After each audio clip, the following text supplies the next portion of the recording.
everything on the line. Can he get his second pole position in FZR? Got it in Canada. Can he get it out here in Monaco? Back-to-back poles for Ben Huskins. Is it possible? That looks very, very neat and tidy in Sector 1 round Casino, as he's going to fly into Mirabeau and down the Grand Hotel hairpin. It's all downhill from here. As Jack Carlos, a 108.2, that's a big improvement, and he's 5/10 up. Ben Huskins has got the track evolution. This is the peak time to be out on the track and setting a lap time. He's using the battery through the tunnel at turn 9. He's going to head into the Nouvelle chicane. What's left? Everything out there. You've got to leave it out here on the streets of Monte Carlo. It's pure skill for these drivers. As he's going to head into the back at turn 12. Beautifully off the power, beautifully back on. He's 1.6 seconds in. It's not a purple sector, but he heads into the swimming pool chicane. JTK an 8.1. Is it good enough for pole position? But Raskas for Ben Huskins, and he's got 2 corners to go. Turn 18, turn 19. DRS Funderino 7.8. Beautiful lap from him. Ben Huskins, can he get provisional pole? He can't do it. He's only P3 for the Mercedes of Ben Huskins. Phoenix only goes into P8, and not a great lap from Phoenix. Seth Martin, best time 8.8, only P7. So is it on his debut in Tier 1 a P1 pole position? I don't think it is, as Wouters Luva with a huge final lap there. He's on pole position for the Monte Carlo Grand Prix in Tier 1. Huge lap for Wouters Luva. 7.7 in still drying conditions. I mean, must have came to him at the end there. Perfect time. But a 7.7, the only Tier 1 Monaco winner, Wouters Luva, is back on pole position. Didn't get it last time out, but Funderino, it's got to be said, that's an absolute stunning lap in his debut. Boys and girls, Wouters Luva won the only time in Monaco before in Tier 1. Can he do it again here in Monte Carlo? He gets away fantastically ahead of the debutant of Funderino into Sandevort. Wouters Luva leads the way as I expected. Funderino in P2. Oh, it's carnage behind. That's an RB, a Williams, and a Red Bull. I think it's Nanu Stega mixed Schumi at Sandevort. No heroics there. Someone must have tried heroics, but Wouters Luva leads the way masterfully all the way down to Mirabeau. He's going to head into the Grand Hotel hairpin, and he's going to be the race leader. Oh, there's a bit of argy-bargy with Dylan Ray and Icky Robbo, but Wouters Luva is in the Red Bull, and he's leading the way, and he's gapping Funderino already by 8/10 heading into the tunnel. So, yeah, lovely job from Wouters Luva. Dylan Ray has got a decent start, like I said. Gents in the chat into P7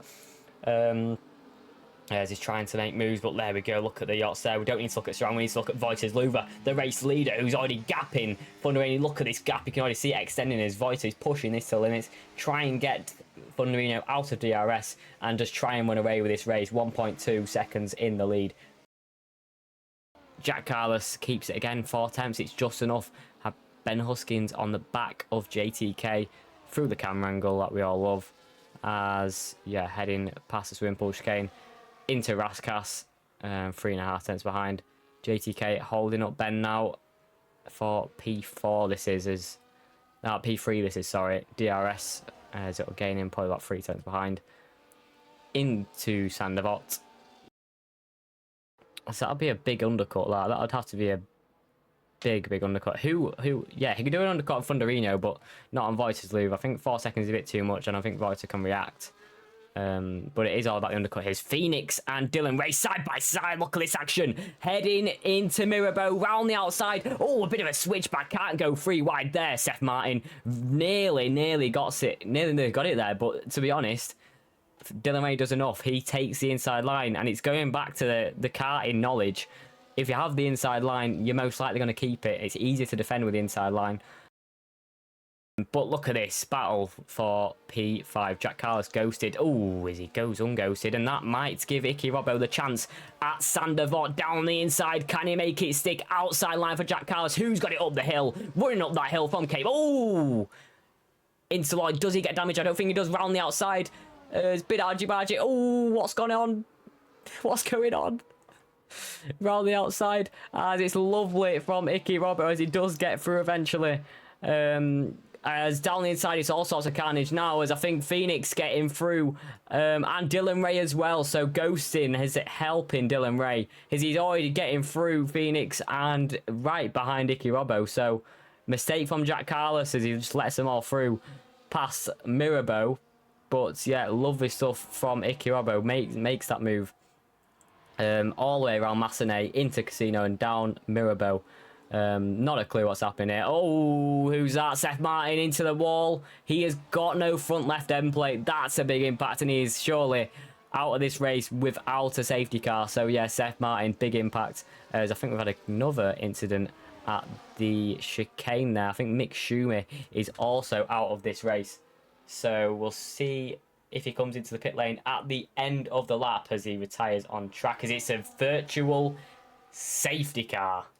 Veutersluver, is he coming to the pit lane? 6 seconds in the lead. He is coming to the pit lane, so it's going to be a hard compound till the end of the race. 28 laps to go. There we go. Onto the hard compounder tyres and back out again. Gary Freeler gets a drive-through penalty for speeding under the VSC. Not ideal for Gary Freeler as we go back to green flag running. And Funderino leads his first lap in FZR as Ben Huskins and JTK take P2 and P3. Dylan Ray has crashed. He has got his wing. Did he just spin there? He has crashed. He's out of the battle for P5. As yeah, Dylan Ray's coming into the pit lane. Has he got damage? We'll see when he comes in. But is it a bottle from Dylan Ray? He said before the race, is that a wing prepared? I don't think it is. I think it's just a tyre change. As he has to go for the undercut now with that incident into the pit lane. Dylan Ray is going to come out just behind Jack Carlos, and Gary Freeleg is going to have to go ahead. He does go ahead. So does Seth Martin. So yeah, Dylan Ray, that could cost him points today. He has got a penalty as well, so you've got to keep that in mind. I think he crosses the pit exit line as well. But at this stage, Ben Huskins still behind JTK. That gap still about 7/10. As we've got an instant. Nanu is out of this race. As there he is. Is that a safety car? It's a VSC, it says. But is it a full car? Oh, that's a big crash. Big crash at the Novel chicane. Is it a safety car? Or is it just a VSC? Because sometimes it does say VSC, but it is a full cost, as it is still just a VSC. So this gives Funderino, JTK, and Ben Huskins a chance to pit, but I don't think they're not near the pit lane at all. They're still going around the Grand Hotel hairpin, so it might not be out in time. But Veutersluver is in an absolute lovely position still, even with his VSC. Probably didn't want it, to be honest, but yeah, still in a nice position. As I tell you what, I don't know if Icky Robbo is... Yeah, Icky Robbo might be a bit screwed here. We'll look at the pit stops. Yeah, Jack Carlos has pitted 29 seconds to Veutersluver, and that is on track as well. That will be the gap when it goes green, and that is the closest car to Veutersluver. Obviously, apart from Ben Huskin, JTK, and Funderino when they pit, but yeah, it's just the top four now yet to pit. But yeah, Phoenix, Icky, Liam, Seth, Dylan does get in the points. With that error from Nanu at the Novel chicane. But Funderino is in the pit lane. Here we go. We'll see where he comes out at the end of it. Veutersluver is already passing. He's already heading into San Novot. He's executed this lovely so far. It's got to be said. Gary Freeleg comes out the pit lane and is now in P14. But yeah, lovely stuff from Veutersluver. Executes that first VSC very nicely as Funderino comes out in P4. As into Novel chicane, 19-3. Oh, Funderino gets a 3-second time penalty, but he might be gapping JTK and Ben just enough, but 18.2 now the gap. Obviously, JTK is now in the pit lane, so we'll see now on track if he does get ahead. Ben Huskins in the Mercedes, is it good enough this lap to get ahead? As there we go, JTK on the exit of this pit lane. Who's going to come out ahead then? There we go. Ben's round turn 18, as we can't see it because the game's in this again. What a joke.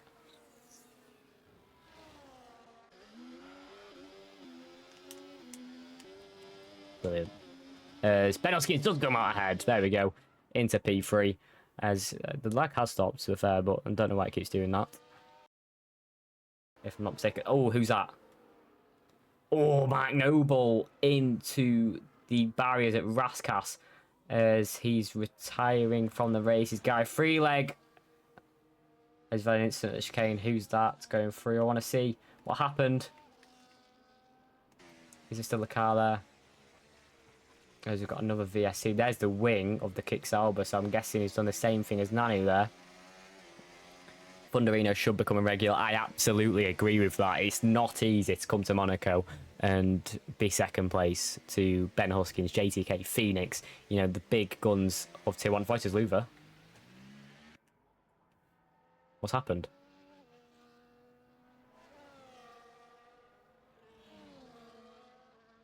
Game.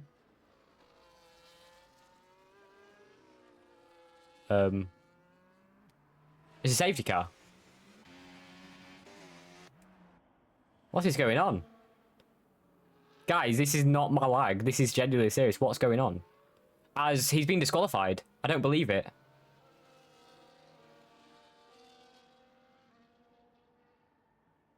I do not believe this. Has Ben Huskins got a chance to win this today? Absolutely. Has JTK got a chance to get a podium with the fresh tyres? We're going to watch that one, aren't we, guys? We're going to watch this one. Let's see how JTK gets on. Let's see Ben's race pace without a tractor in the way of a Ferrari. But Voiters gets underway absolutely beautifully. And he's 7/10 in the lead already at the final corner, going on to lap 24 then. Voiters leads in the Red Bull. So far, he has led every single lap of this race, apart from one, I think, which was led by the debutant of Funderino. But at the minute, Ben Huskins had a very good sector one, it's got to be said, 4.5 cents behind. But it's going to be close, as we're going to see JTK get him. He's already got past Liam Doherty, so it's been a great restart for himself. He needs to now get past his teammate of Ikirobo. Who is he going to let him past? It would be the better thing to do for the team, but obviously Ikirobo is right behind Phoenix, and he has got 3 time penalty, so he needs to battle this one. But JTK has got the pace at the minute. 6 tenths behind. Ben Huskins has got the pace here. JTK, keep this in mind, 3 tenths behind his... Oh, he's got past his teammate. I didn't even realise that. Was that a little tactical switch? He's already right on the back of Phoenix. Oh, he's got a fantastic exit. Already passed. Beautiful move at the back, and he's right behind Ben Huskins where he started this adventure. JTK already on the podium places. Ben Huskins now might be under pressure to make this move on Voiters Louver, who's holding him up so far. Oh, this is like a Daniel Ricciardo-esque 2018. Saki's got an issue, but no, it's just tyre wear. But it makes a huge difference. Ben might lose his head. He will want this, definitely. He needs to keep it calm, composed. 4 attempts is the gap, but JTK is the closing Ferrari. Dylan Ray's getting overtaken for the final point places. There he goes, Atom. Oh! That is not very nice. That is not nice to see at all. Dylan Ray fly tips him into the wall there. That was absolutely not Atom's fault there. Tried to go side by side. Dylan Ray, is this another bottle job of the points? Ben Huskins, oh, he's not close enough at all to make a move. It seems like Voices Louver has a better end to, better start to Sector 2, sorry, at Turn 7 and into Portier. That exit is very good. But Sector 3 on the other hand, we'll see this now. We'll see how much he closes in. So I can't say it's anymore. We'll go into the other camera then. But yeah, we'll see Ben Huskins probably close in here and in Sector 1 as well. 7 tenths, you know, he might not be close. There's JTK on the other hand. He's getting very close to Ben Huskins. We'll ride on board, heading into Sandevot and up the hill then. 3 tenths is the gap. But do you know what? We'll put on the battery now then. Is that Dylan Ray out of this race? Down to Turn 1. Ben Huskins does not have the DRS. He needs to cover that inside line desperately. Into Turn 1. Ooh! Is it just lag? It's not just lag. As JTK does hit the back of Ben Huskins in desperation to try and make a move. But it takes him out of control and probably takes him out of contention for the win. 2.7 is the gap to your race leader, Voiters Louver. Oh, is it? Oh, my days. This has got to stop. JTK now dropping his tyres are dropping off a lorry at this point. Crazy. Dylan Ray, you never know. Some of them crashes and he could be back in this, you know. Phoenix and JTK, I didn't realise these two were getting close. JTK might have made a mistake. 6 seconds is now the gap. It is the final lap of this race, though. So Phoenix might have to get a bit desperate on this occasion, but Voiters Luva is the main man. We'll keep an eye on this one until they get to the Novel chicane. Then we'll watch Voiters Luva head to... What's he got damage, actually? It looks to struggle a bit more than I thought on those medium compound tyres. Are they used? I'm not sure, but he's right on the back of his feet. Can he get a good exit out of Portier? Ooh, big slide. That's going to cost him. That is not enough then. So we'll go to your race leader and your pole sitter and one of your driver of the days heading through the Louis Shawn corner into the swimming pool chicane, now into Rascasse. This man has nailed it. The only man to win in Monaco in the only 2 times we've raced here, but Voiters Luva is going to do it again. 2 out of 2 for Voiters Luva here in Monaco. He wins the Grand Prix after a fantastic race. Absolute consistency, no pressure at all. He is the man, the Mr. Monaco, the man of the streets here in Monte Carlo, as he wins another race in Tier 1. He is the season 6. He was the season 6 champion. He had a poor season after that. Came back last season, bit more luck, and here in Monaco, he succeeds once more. It's a lovely Grand Prix for himself. Then Huskins, he closes the gap to the championship leader. As Phoenix, didn't quite get it. A 10th to the line it was. That's phenomenal to see.